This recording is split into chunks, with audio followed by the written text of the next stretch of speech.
ये मैं आपको बताऊं क्यों, क्योंकि टीसीएस के जो नंबर है वो थोड़े मिले जुले रहे विद अ टिल्ट टुवर्ड्स नरमी। और टीसीएस एक बहुत बड़ा स्टॉक, ये देखिए लास्ट 7 डेज में mid week onwards Nifty IT index चलना शुरू कर दी थी। इनफैक्ट वेंसडे ऑनवर्ड्स अगर आप देखें तो टीसीएस चलने लगा था। और आप अगर आप लास्ट के 2 दिन दिखा सकते हैं क्या डायरेक्टर साहब, थर्सडे फ्राइडे इस तरह का डेटा, क्योंकि mid week onwards long IT trade on हो गया था।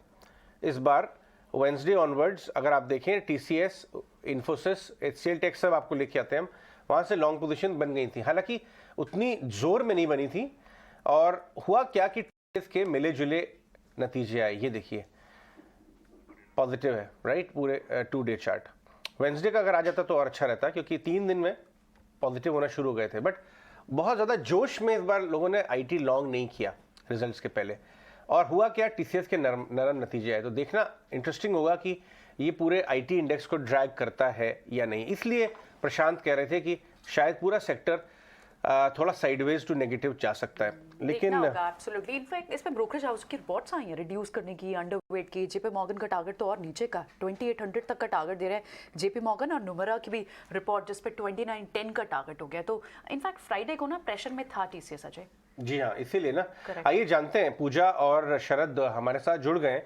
शरद पहले हाइलाइट्स बताइए, 3-4 इंपॉर्टेंट बातें जो ध्यान देने लायक हैं इन नंबर्स में। उसके बाद पूजा से जानेंगे जो ब्रोकरेजेस की तरफ इशारा कर रही है प्रियंका। शरद बताइए। जी बिल्कुल, तो फोकस करेंगे तो जो आंकड़े ओवरऑल नंबर्स आए हैं Q1 नंबर्स के, वो बिलो एस्टिमेट्स रहे हैं। हालांकि सिर्फ रुपी रेवेन्यू जो है इनलाइन रहे हैं एस्टिमेट से।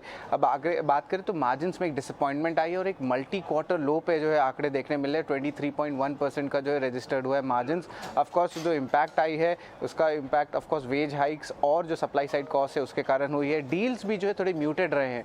अनुमान था 9 से लेकर 10 बिलियन डॉलर्स का जो है आपका रन रेट रहेगा, लेकिन सिर्फ 8.2 बिलियन डॉलर्स आया। चौथा पॉइंट रहेगा कि एट्रिशन लेवल्स अभी भी आए हैं और लगभग 20% के लेवल्स टच कर गए हैं क्यूओक्यू बेसिस पे। तो ये एक इंपॉर्टेंट पोर्शन रहेगा कंपनी को एड्रेस करने के लिए। और ब्रोकरेजेस का जो ओवरऑल एक्सपेक्टेशंस है कि 0 to 2% ईपीएस कट्स ओवरऑल जो है इंडस्ट्री में माना जाएगा। और मैनेजमेंट की कमेंट्री हालांकि कह रहे हैं कि जो डिमांड है वो अभी इतनी ज़्यादा सॉफ्टनिंग नहीं देखे हैं और एब्सोल्यूट एट्रिशन नंबर्स अभी भी हायर लेवल्स पे रहने वाले हैं। पर इस पर और थोड़ी डिटेल्स जानने के लिए जो है हम लोग चलते हैं टीसीएस के मैनेजमेंट के ऊपर, जो उन्होंने तीसरी तिमाही पर उनकी क्या कमेंट्री रही है। The way to think about it is, as we have said, it is not a target that we set. It is what we are working on internally, right? And the best way to think about it is that we are guided by profitable growth, and we are guided by that as our goal. And we are focused on, as Samir said, to recover from where we are currently and to continuously build upon it. And we think that structurally, even the current attrition that we see is a transient phenomena because of the demand spike that happened last year. And as the supply and demand balances out as we go forward, we will be in a more stable operating environment, which will allow us to get back to the margin bands that we believe structurally is possible. So no change to our overall approach to profitability, but we are tactically staying agile to make sure that we are capturing the demand and positioning ourselves, and then we will optimize as some of these other pressures start easing off. चलिए ठीक है, बिल्कुल। अब TCS पर जिन brokerage houses की reports की हम बात कर रहे थे, पूजा के पास से सारी रिपोर्ट्स हैं, उनसे समझ लेते हैं। पूजा, क्या कंसर्न्स बड़े दिखाए हैं? क्या मार्जिन ट्रेजेक्टरी लग रहा है?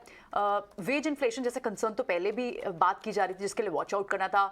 ऑर्डर पाइपलाइन नहीं अच्छी लग रही। क्या रैशनल दिया है ब्रोकरेज हाउसेस ने रिपोर्ट्स में? टीसीएस पर जो रिपोर्ट्स हैं उससे शुरू करते हैं। बिल्कुल प्रियंका, कंसेंसस तो यही है कि हर एक रिपोर्ट जब हम देख रहे थे तो मार्जिन को लेकर जो रिपोर्ट आई है वो पॉजिटिव नहीं है, और उनका कहना है कि उस फ्रंट पर एक निराशा देखने को मिली। और जैसा कि हम बात कर रहे हैं कि नतीजे जो है वो मिले जुले हैं, जो ब्रोकरेज हाउस के रिपोर्ट्स भी आ रही हैं वो भी काफ़ी मिक्स्ड व्यूज़ हमें देखने को मिल रहे हैं। एक तरफ आप जेपी मॉर्गन, नोमुरा और जेफरीज की रिपोर्ट अगर देखेंगे तो वो करंट मार्केट प्राइस से भी कम के टारगेट दे रहे हैं। जेपी मॉर्गन ने अंडरवेट की राय के साथ 2800 के लेवल्स देख रहे हैं। नोमुरा ने रेड्यूस की राय दी है, 2910 के लेवल्स देख रहे हैं। वहीं दूसरी तरफ गोल्डमैन सैक्स और यूबीएस के हम अगर रेटिंग देखेंगे, जो टारगेट देखेंगे तो वो ऊपर की तरफ लेवल्स दिखाई दे रहे हैं। गोल्डमैन ने सैक्स ने खरीदारी की राय दी है 3678 के टारगेट्स के लिए, और यूबीएस ने न्यूट्रल की राय दी है 3570 के टारगेट्स के लिए। तो रिपोर्ट्स भी काफ़ी मिली जुली हैं, और रिपोर्ट्स का जो कंसेंसस है वो हम आपको बता देते हैं। डील विन उनका कहना है कि स्टेबल है, मांग पर मैनेजमेंट का आउटलुक काफ़ी कॉन्फिडेंट नज़र आ रहा है, लेकिन मार्जिन को में जो कमी आई है वो एक निराशाजनक बात है नतीजों में, और इससे संकेत मिल रहा है कि सप्लाई साइड में दबाव आगे भी बरकरार रहेगा। इसी के संकेत कंपनी के नतीजों में देखने को मिल रहे थे। ईपीएस लक्ष्य भी कुछ रिपोर्ट्स की तरफ से घटाई गई हैं, कुछ ब्रोकरेज की तरफ से। FY 23-24 के लिए नोमुरा ने जो अपना ईपीएस अनुमान है वहां पर करीब 1.4 से 2.5% की कमी कर दी है, और गोल्डमैन सैक्स ने पहली तिमाही के लिए जो ईपीएस अनुमान है उसमें 1% की कमी की। ओके पूजा, शुक्रिया ये सारे के ब्रोकरेज रिपोर्ट्स टीसीएस पर हमें बताने के लिए। तो क्लियरली ब्रोकरेजेस ने टीसीएस के जो अनुमान से कमजोर नतीजा है उसके बाद ईपीएस अनुमान को घटा दिया है, और सारे के सारे ब्रोकरेज रिपोर्ट्स जो है फिलहाल टीसीएस पर कंसर्न्स बिल्ड करते हुए दिख रहे हैं।